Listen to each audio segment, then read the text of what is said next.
अच्छे से हो जाए। आशीर्वाद हम करें, आशीर्वाद की जरूरत ही नहीं है।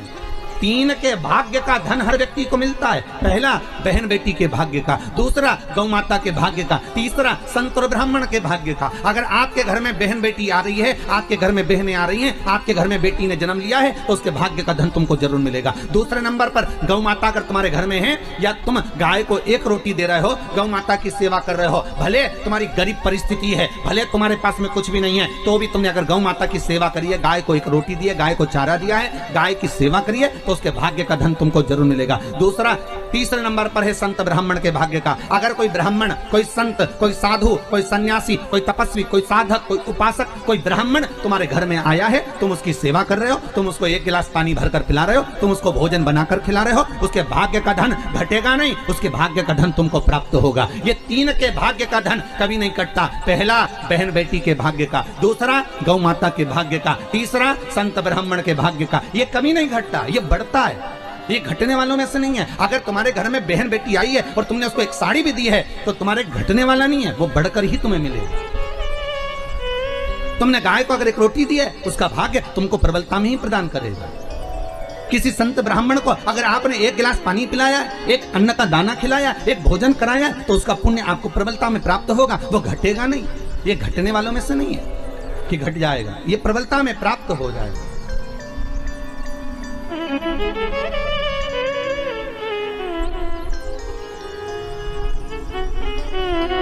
कई लोग कहते हैं भगवान ने कृपा करी, हमारे घर में तो बेटा हो गया, बेटी नहीं है। भगवान की कृपा थी कि बेटी नहीं है। हम कहते हैं किस्मत वाले नहीं हो, भाग्य बेकार है आपका अगर तुम्हारे घर में बेटी नहीं है।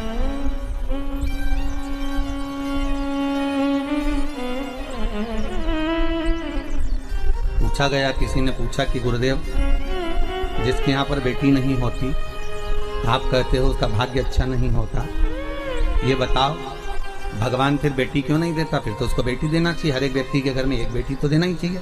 अगर 2 लड़के दिए हैं, 3 लड़के दिए हैं, तो 1 कन्या तो देना चाहिए। हमने कहा गरुड़ पुराण में लिखा है कि बेटी भगवान जान करके नहीं देता, क्योंकि 94 तरह के नरक में से एक नरक ऐसा है जो कन्यादान करने वाले ही छूट पाते हैं। जिसने कन्यादान नहीं करा होता, उस व्यक्ति को उस नरक में पटका जाता है, और सबसे लंबा समय उसी नरक में पटका जाता है जो कन्यादान का होता है। तो भगवान भी सोच कर देता है कि इसको अगर नरक भेजना है, थोड़ा बहुत तो मतलब भले इसने पुण्य करा, भले सारे सत्कर्म करे, पर कन्यादान नहीं करा, तो भगवान कहता है इसके एक रास्ता नरक का खुला हुआ है, इसको नरक थोड़ा सा तो भोगना ही पड़ेगा, क्योंकि कन्यादान नहीं करे। इसमें आपने एक प्रश्न लिखा है, बड़ा सुंदर है महाराज, सबके जगत कल्याण के लिए। महाराज जी, शिवलिंग पर धतूरा रोज क्यों नहीं चढ़ाना चाहिए? अच्छा प्रश्न है। शंकर भगवान को धतूरा कब चढ़ाना चाहिए, उसका विशेष ध्यान रखें। जैसे शिवरात्रि है, प्रदोष है, या सोमवार है, या कोई विशेष आपका उत्सव है, तो आप शिव जी को धतूरा चढ़ा सकते हैं। या विशेष कोई बीमारी ऐसी लग गई है, या विशेष कोई तकलीफ ऐसी हो गई है जिसका निवारण नहीं हो रहा, तो आप धतूरा चढ़ा सकते हैं। धतूरा चढ़ाने का भी एक क्रम है। हल्दी में भिगोकर धतूरा चढ़ाया जाता है लक्ष्मी के लिए। चंदन में भिगोकर धतूरा चढ़ाया जाता है आयु की वृद्धि के लिए। अबीर, अबीर एक सफेद कलर का बॉर्डर होता है। अबीर, गुलाल जो होती है, गुलाल में अबीर डलता है, चमकदार, आपने देखा होगा अबीर। तो अबीर में धतूरा जो डुबोकर चढ़ाया जाता है, अबीर को लगाकर चढ़ाया जाता है, वो रोग मुक्ति का होता है। काय के लिए होता है? वो रोग मुक्ति, रोग की मुक्ति। धतूरे का भी एक स्मरण होता है महाराज। बहुत भारी रोग है, बीमारी लग गई है, डॉक्टर अपना काम कर रहे हैं, घर का व्यक्ति बहुत बीमार हालत में पड़ा हुआ है, तो बेलपत्री के वृक्ष के नीचे भी शिवलिंग का निर्माण कर कर एक धतूरा समर्पित करा जाता है, जिससे रोग से मुक्ति होती है। उसमें ना तो हल्दी लगाई जाती है, ना चंदन लगाया जाता है, ना अबीर लगाया जाता है, केवल धतूरा चढ़ाया जाता है। रोग।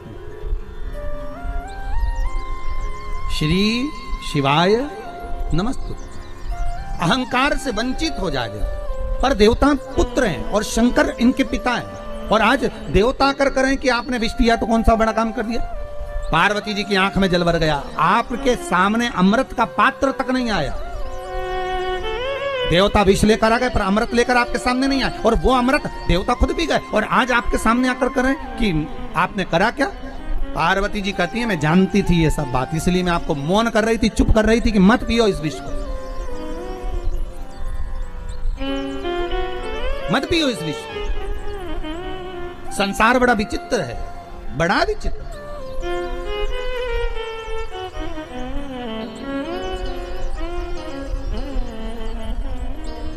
पार्वती जी शिव जी से कहीं तो शंकर भगवान पार्वती को बिठाए नंदी पर। काय पर बिठाए?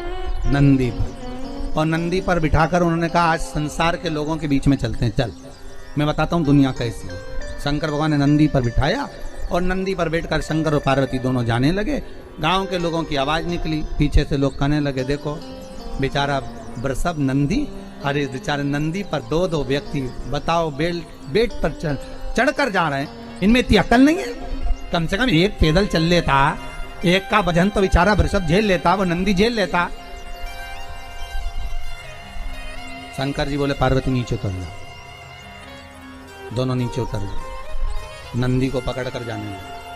फिर आगे गए तो दूसरे गांव के लोग बोले कितने मूर्ख हैं, साथ में जब नंदी है तो बैठ के जाने में क्या दिक्कत है इनकी, पैदल चलने से क्या फायदा।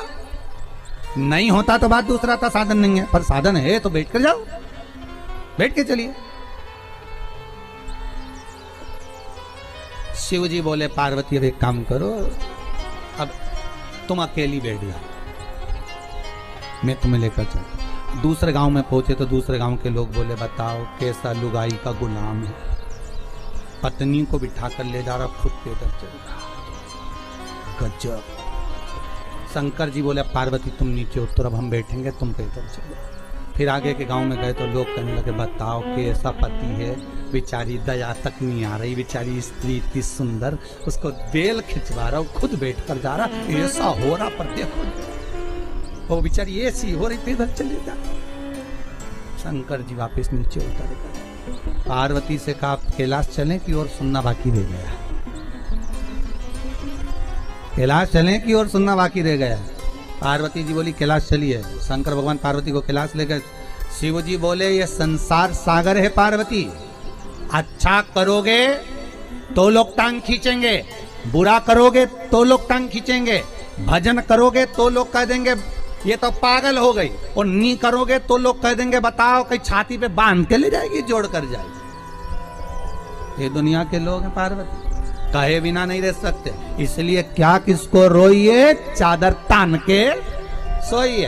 आग लगे बस्ती में अपन रहो मस्ती में, क्यों किसके लिए रोना, किसके लिए रोना। हे पार्वती संसार मैंने बनाया, शंकर कहते हैं बनाने वाला मैं हूं। डमरू बजता है बंद हो जाता है, ये संसार भी उसी तरह है। जब व्यक्ति मरता है 10 दिन तक रोते हैं, 12वें दिन आंसू पुछ जाते हैं, 1 महीना 2 महीना तक याद करते हैं व्यक्ति को नहीं, उस व्यक्ति ने जो काम किया था उसको।